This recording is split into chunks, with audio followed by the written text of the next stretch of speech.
Amém?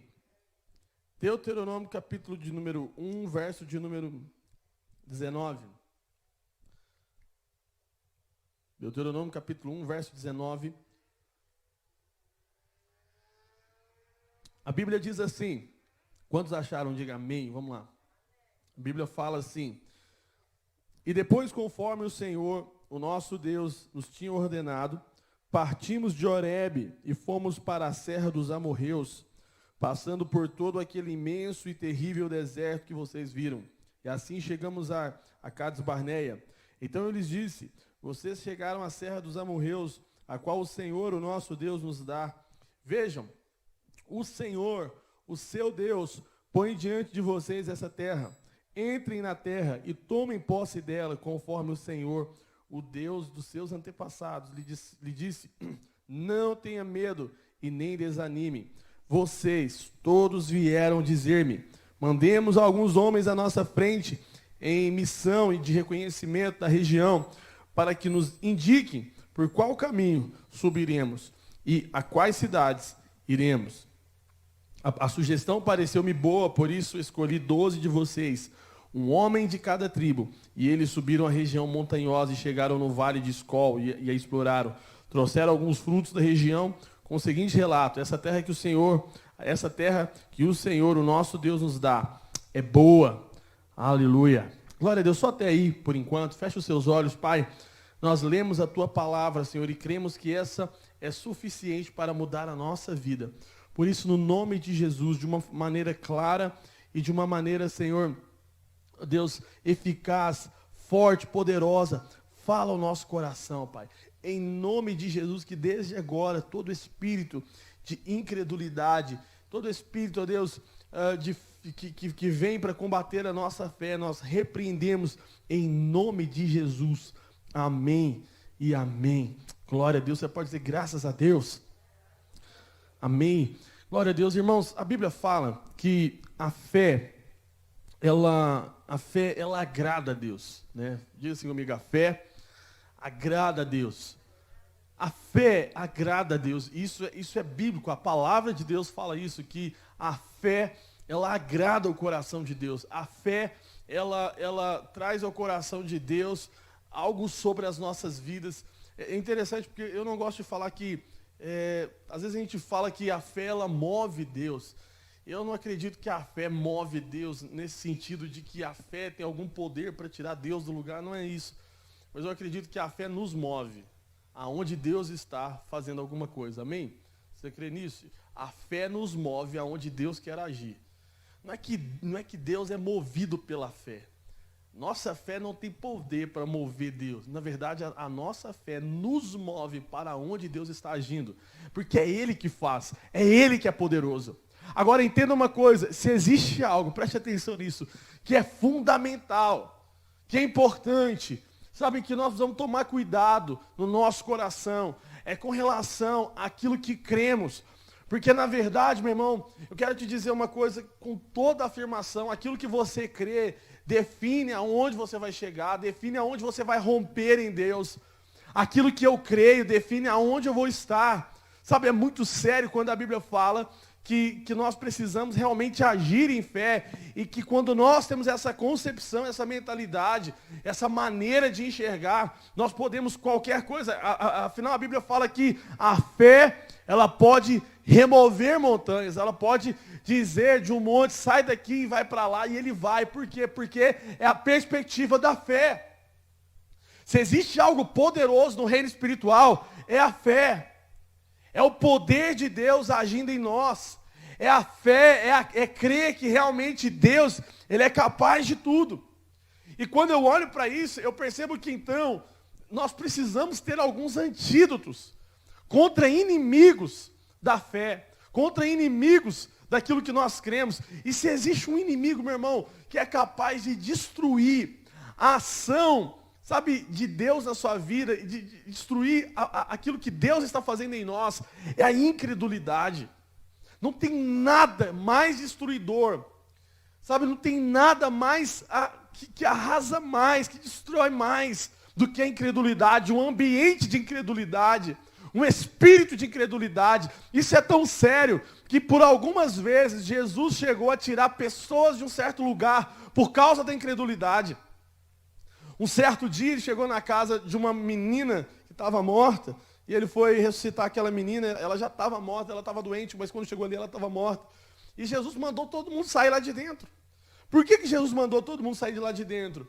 Porque havia sobre aqueles que estavam ali um espírito de incredulidade. Havia sobre aqueles que estavam ali um espírito de dúvida. Um espírito que neutralizava, que atrapalhava o agir de Deus. Aonde há um espírito de incredulidade, pode ter certeza, é muito mais difícil de haver um romper, porque não há uma colaboração espiritual. A Bíblia é muito enfática, a Bíblia ela afirma muito, ela valoriza muito a questão da unidade do Espírito. Quando temos um só Espírito, quando temos um só pensamento, quando temos uma só concordância. É por isso, meu irmão, que é muito importante nós concordarmos em fé. Você já parou a pensar por que a Bíblia fala que se 2 ou 3 estiveres ali no nome de Jesus, Ele estará? Por que 2 ou 3? Porque o céu, ele valida a concordância. O céu, ele valoriza a concordância espiritual. O céu, ele valoriza a unidade do corpo, a unidade da igreja, a unidade daqueles que creem em Jesus.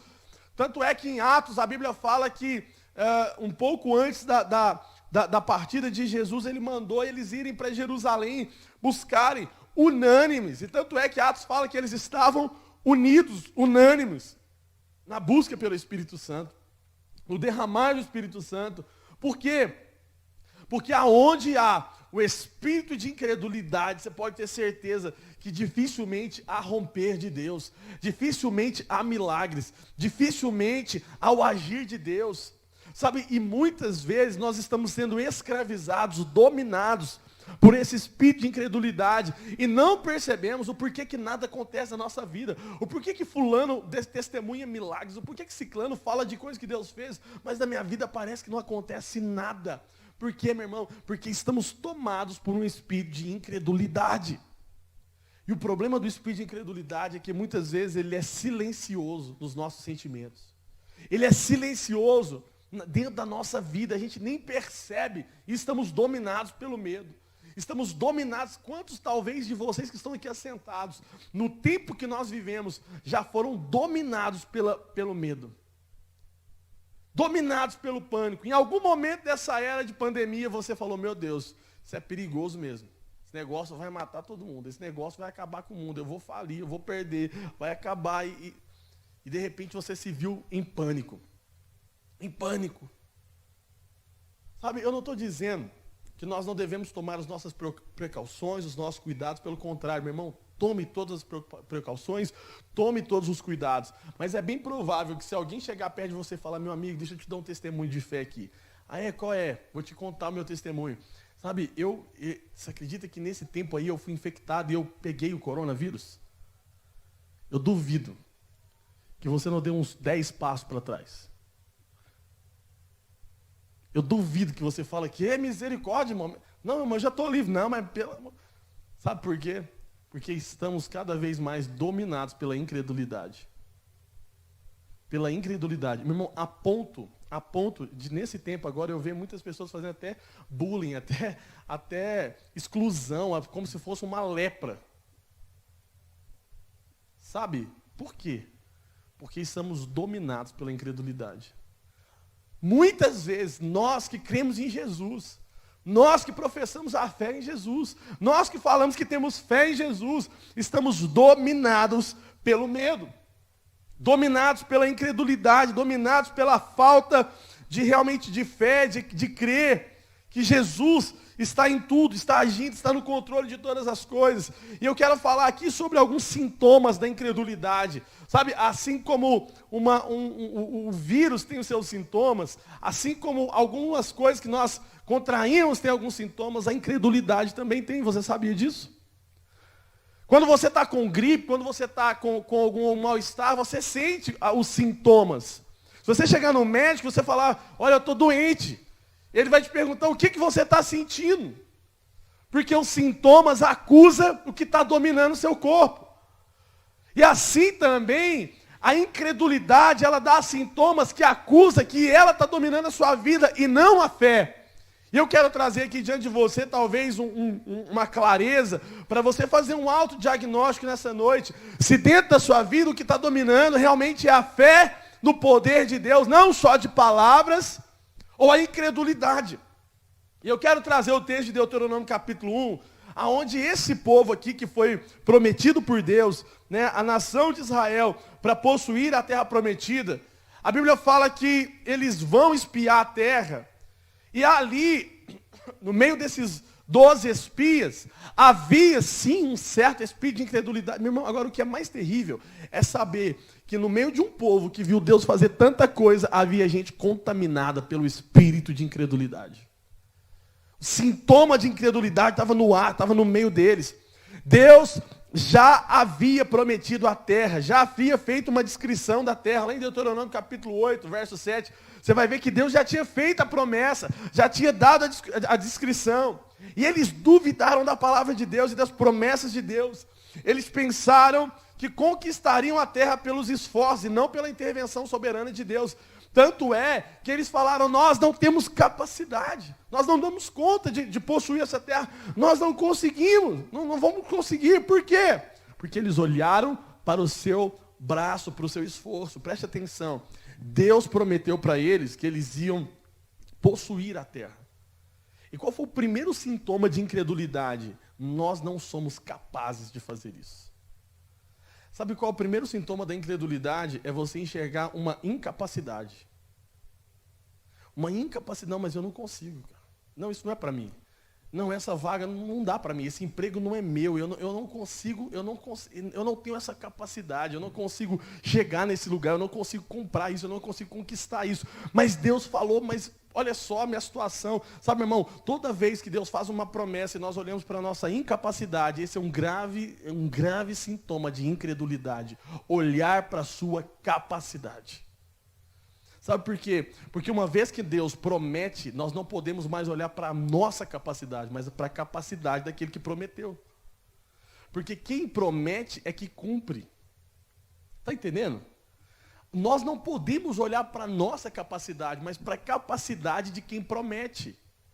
Se aquele que prometeu é capaz de suprir, você pode ter certeza, independente de como você é ou como você não é, vai acontecer. Deus vai fazer.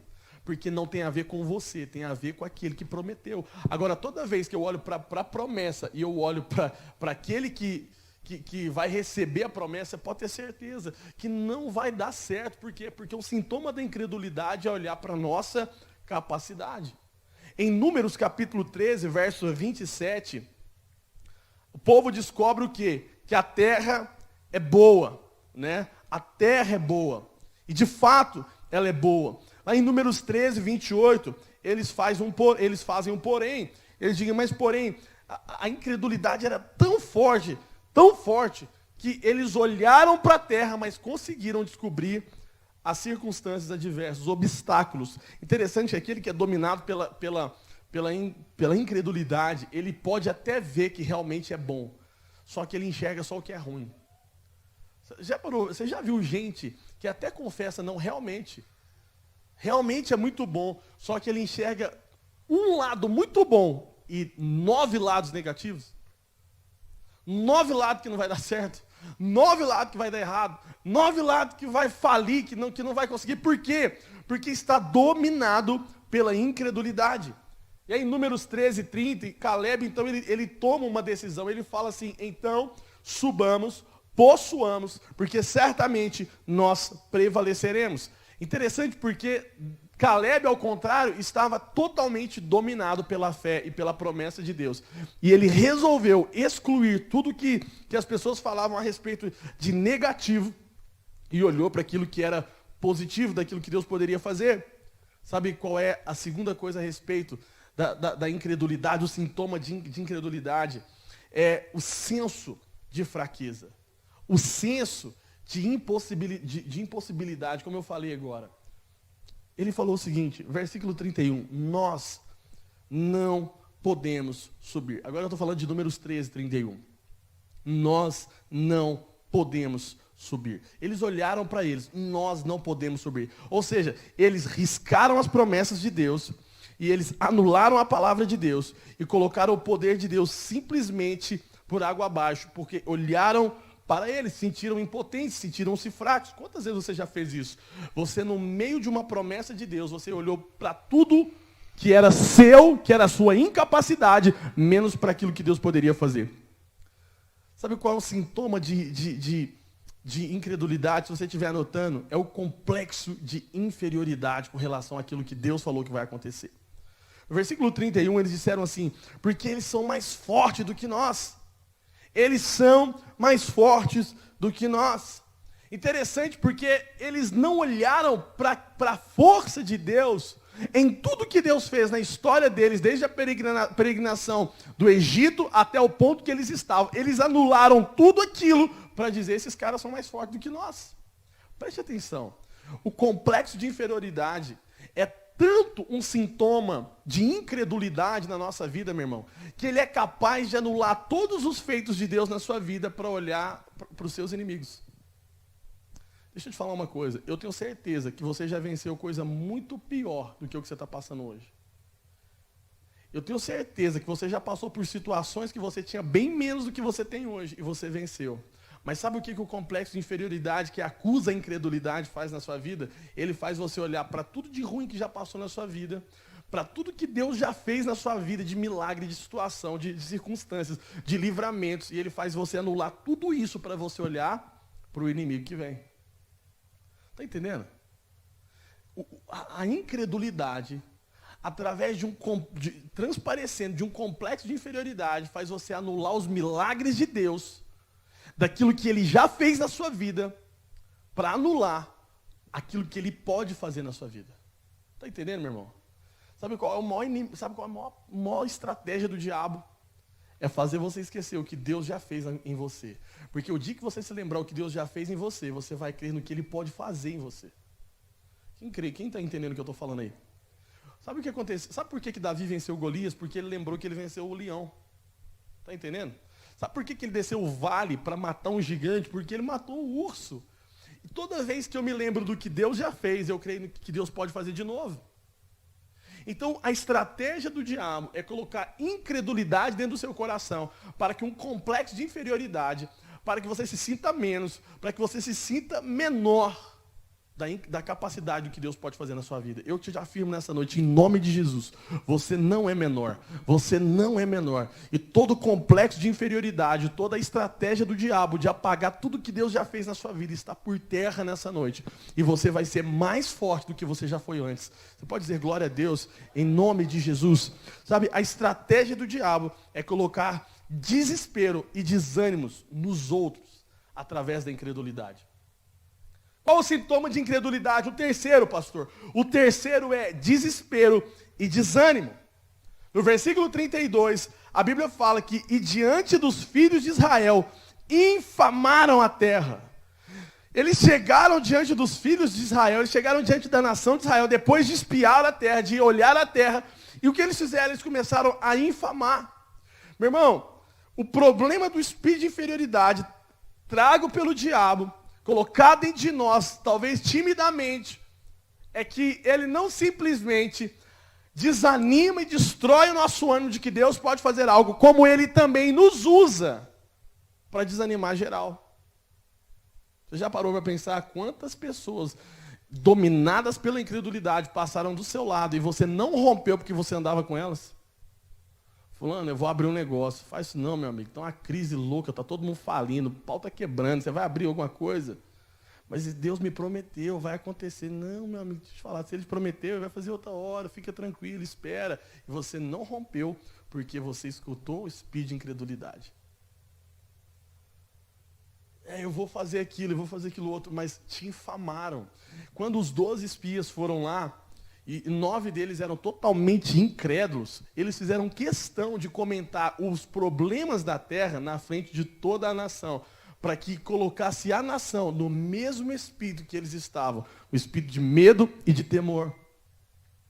Meu irmão, em nome de Jesus, não aceite ninguém dominado pela incredulidade compartilhar a respeito das promessas de Deus ao seu respeito. Não permita ninguém falar a respeito daquilo que Deus pode fazer ao seu respeito com o espírito de incredulidade. Em nome de Jesus, anula isso. Quando alguém abrir a boca para falar a respeito daquilo que Deus prometeu na tua vida, fala: meu amigo, eu não aceito nenhum espírito de incredulidade. Eu creio no que Deus pode fazer. Porque o espírito de incredulidade, ele tem como poder infamar, ele tem como poder contagiar. Eu nunca vi uma coisa que espalha mais do que coronavírus, que é a tal da incredulidade, irmão. Se você acha que coronavírus é perigoso, você nunca viu incredulidade. E o problema é que com essa você não tem que usar máscara. Tem que usar rolha no ouvido. Entendeu? Se a gente pudesse criar um antídoto contra a incredulidade, não é a máscara, você põe 2 rolhas no ouvido. O problema é que hoje você tem que ler muita coisa na internet, então você põe também um tampão, você pega a máscara e sobe ela para o olho. Dá certo também. Eu não sei se faz sentido o que eu estou falando para você, mas a estratégia do diabo é fazer pessoas incrédulas andar lado a lado de você, ou chegar perto de você, ou ouvir aquilo que Deus propôs a seu respeito para te infamar. Foi isso que o diabo fez aqui na nação de Israel, através daqueles caras que olharam só o problema. Desespero e desânimo. Desespero, parece que a gente está falando para hoje, né? Eu nunca vi, para mim tem umas emissoras de televisão, alguns jornais, canais, para mim eles são dominados pelo demônio da incredulidade. Porque o que eles querem causar é desespero e desânimo. Pânico e desânimo. Sabe, deixa eu te falar uma coisa, preste atenção no que eu vou te dizer. Alguém pode até pegar isso na internet aí e acabar com o meu nome, mas eu não tenho medo de falar isso que eu vou falar, não. Sabe, se talvez não tivesse nenhum tipo de informação com relação ao coronavírus, tinha morrido menos gente. Porque eu acredito que está morrendo mais gente desesperado. Sabe, eu acho que talvez muita gente já passou por esses sintomas tudo aí e não morreu. E eu acredito que muita gente aqui, até mesmo na nossa idade, já passou, já foi curado, nem sabe que teve. E se soubesse que teve, capaz que estava internado. Porque a questão é mais a incredulidade da nossa mente, do nosso coração, do que realmente os problemas. A Terra já passou por um problema muito pior do que esse, irmão. Sabia disso? Muito pior do que esse. A história da humanidade já viveu coisas muito piores do que essa. E eu não quero desanimar, não, mas vai acontecer outras muito piores, porque a Bíblia fala que vai só piorar mesmo. Esse é o fim, é o começo das dores para um arrebatamento da igreja, para a volta de Cristo. Mas o que precisa estar blindado na nossa vida é a nossa fé. Está entendendo, irmão? O que precisa blindar não é só a nossa boca, é a nossa fé. É a nossa fé. E a máscara que tampa todo o vírus de incredulidade é simplesmente isso aqui, ó, a palavra de Deus. Se você puder amarrar isso aqui na sua cara, você amarra. Porque é a palavra de Deus, a promessa de Deus que nos blinda contra toda a incredulidade. Porque cada vez que o diabo tenta me mostrar o que eu não posso, a Bíblia me mostra o que eu posso. Quantos podem dizer amém? Então, quando eu olho para a incredulidade, eu vejo que um dos sintomas dela também, o verso 33 deixa muito claro, é a baixa estima. Olha o que diz, verso 33 de número capítulo, eu estou lendo a respeito de Números 13, agora a gente vai ler o verso 33, na verdade, parafrasear ele. Olha o que diz, e éramos aos nossos próprios olhos como gafanhotos.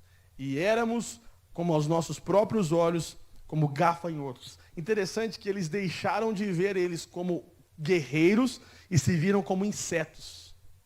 Por quê? Porque uma das características da incredulidade é tirar a sua identidade. Está entendendo? Deus chamou eles para serem guerreiros, para serem soldados, para serem exército deles, e o diabo colocou na mente deles uma outra identidade. Éramos como gafanhotos. Não bastou dizer, a gente era bem pequeno perto deles. Não. Eles tiveram que dizer que eles eram Gafanhotos. Por que gafanhotos? Porque a maior estratégia do diabo dentro da incredulidade é tirar a sua identidade. Porque o seu problema, meu irmão, o nosso problema com relação àquilo que cremos em Deus, não está naquilo que nós podemos. Porque o que podemos não está em mérito diante de Deus. Porque você não pode nada sem Deus, está entendendo? Então aquilo que você é capaz não vale nada diante de Deus. Tudo é sobre Jesus. Então, o que o diabo pode atingir na sua vida para que ele destrua a força de Deus em você? A sua identidade. Porque quando você esquece quem você é, você perde a ligação com o seu Criador. Porque a Bíblia fala que você é imagem e semelhança de Deus. Ou seja, você tem uma identidade ligada à identidade de Deus. Toda a sua identidade está carregada de Deus. Uma vez que o diabo, ele deturpa a sua identidade, ele tira o seu poder. Éramos como gafanhotos, ou seja, deixei de ser quem Deus me chamou para ser um inseto, um insignificante, um nada. Então, a identidade está totalmente ligada àquilo que Deus quer fazer. Quando ele tira a sua identidade, ele joga a sua autoestima lá embaixo. Eles eram príncipes, preste atenção no que eu vou te dizer, não era qualquer um do exército. Está entendendo? Não era qualquer um lá. Vamos chamar o Zé ali, o fulano, o João, o Beltrano. Não, eles chamaram os nobres, os príncipes. Porque eles pensaram assim, gente, vamos chamar os caras tops da nação.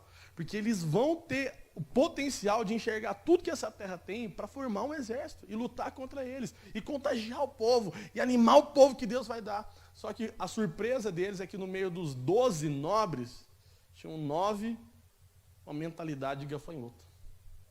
Está entendendo o que eu estou falando? Irmão, deixa eu te dizer uma coisa. Você não pode aceitar ser nada menos do que Deus já disse que você é. Quem pode dizer amém por isso? Sentiram-se como gafanhotos sobre as botas ali de gigantes, de príncipes se tornaram gafanhotos. Estavam com uma imagem arrasada. E quinto e último, a incredulidade, ela traz uma visão distorcida da realidade. Incrível como que a incredulidade, ela distorce a realidade. 33, verso 33 fala, éramos como gafanhotos aos seus olhos. Ou seja, eles são gigantes e nós pigmeus. Eles são fortes e nós fracos. Eles são muitos e nós poucos. Eles vivem em cidades fortificadas e nós vivemos no deserto. Eles são guerreiros e nós somos peregrinos. Eles arrastaram-se no pó. Sentiram o quê? Indignos, fracos, menos do que homens, menos do que príncipes, menos do que gente. Sentiram-se gafanhotos, porque a incredulidade, ela tem o poder de distorcer a realidade. Meu irmão, deixa eu te falar uma coisa. Sabe qual é o problema da incredulidade? É que ela pega um problema que é desse tamanho e ela coloca ele gigante na nossa frente, a ponto de destruir a imagem de Deus na sua vida. É por isso que aonde há incredulidade, não tem fé. Não tem agir de Deus, não tem milagre, não tem poder. Por que não tem poder? Não é porque Deus não pode fazer, é porque Deus não joga, Deus não coloca toda a preciosidade da glória dele àqueles que não creem. Sabe, Deus não precisa provar nada para ninguém, irmão. Deus não precisa provar nada para ninguém que ele pode fazer, que ele é Deus. Deus não precisa. Tudo acontece por ele, para ele e por causa dele. Agora, o maior prejudicado com a incredulidade é a sua própria vida, é a minha própria vida. Quando eu deixo a incredulidade me dominar, ela distorce a minha visão. E aquilo que Deus colocou na minha frente, aquilo que Deus me prometeu, eu enxergo como uma realidade distante de mim. Talvez você hoje olhe para aquilo que Deus falou um dia que você vai ser, que você vai ter, que vai acontecer, como uma realidade distante. Porque esse é o poder da incredulidade. Talvez você está com esse sintoma e nem está sabendo. Pastor, interessante. Eu olho para a realidade que eu vivo hoje e eu vejo tão longe aquilo que Deus pode fazer. Eu vejo que eu estou tão longe. Meu amigo, cuidado. Porque um dos sintomas da incredulidade é distorcer a sua visão com relação àquilo que Deus vai fazer. Aquilo que Deus vai fazer. Eu já não consigo mais entender. Está muito longe, está muito difícil. Na verdade, a fé enxerga possibilidades. A incredulidade, as dificuldades.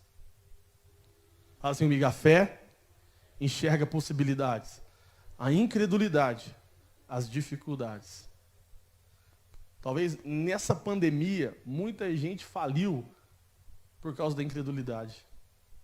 E muita gente está prosperando por causa das possibilidades. Alguém já ouviu falar que na crise uns choram e outros vendem lenço? Tem muita gente vendendo máscara, irmão.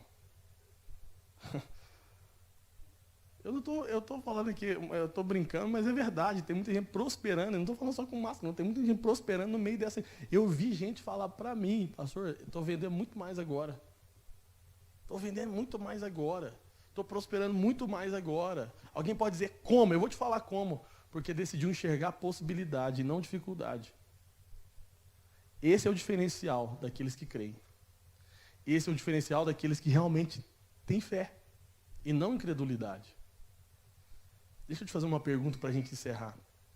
Quando alguém propõe algo novo, quando alguém propõe algo bom, algo grandioso, qual é a sua primeira fala? Você enxerga o que é difícil ou você enxerga o que é possível? Eu vou te fazer uma outra pergunta. Aonde você está envolvido na vida?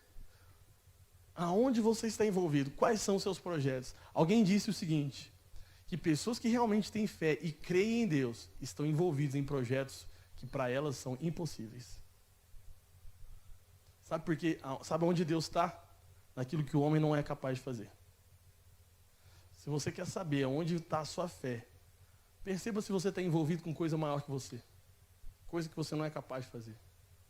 Sabe por quê? Porque um homem que vive pela fé, a fala dele é sempre, cara, não sou eu, é Deus que faz. Porque ele sabe que ele não consegue. Então ele sempre está envolvido em coisa muito maior do que a condição, a capacidade, a intelectualidade e a afirmação dos outros. Ele sempre está envolvido em coisa que ele fala, meu amigo, e sabe por que Deus gosta de honrar esse tipo de gente? Por causa dessa fala, meu amigo, isso é só Deus. Toda vez que ele testemunha a respeito do que acontece na vida dele, a glória é de Deus, porque ele sabe que ele não é capaz. Deus não se envolve com aquilo que a glória é sua. Deus não se envolve com aquilo que glorifica você e não ele. Por isso que Deus não está em coisas pequenas. Quando eu digo coisa pequena, eu não estou falando de coisas simples. Eu estou falando de coisas que muitas vezes Deus não te projetou para estar, Deus te projetou para estar em coisas maiores, mas você prefere ficar com as coisas mesquinhas, pequenininhas, com o medo, com a dificuldade, com a impossibilidade, do que arriscar em fé, do que pisar em fé, do que mover em fé. Você pode ficar de pé no seu lugar? Fala assim, em nome de Jesus, toda incredulidade vai cair por terra.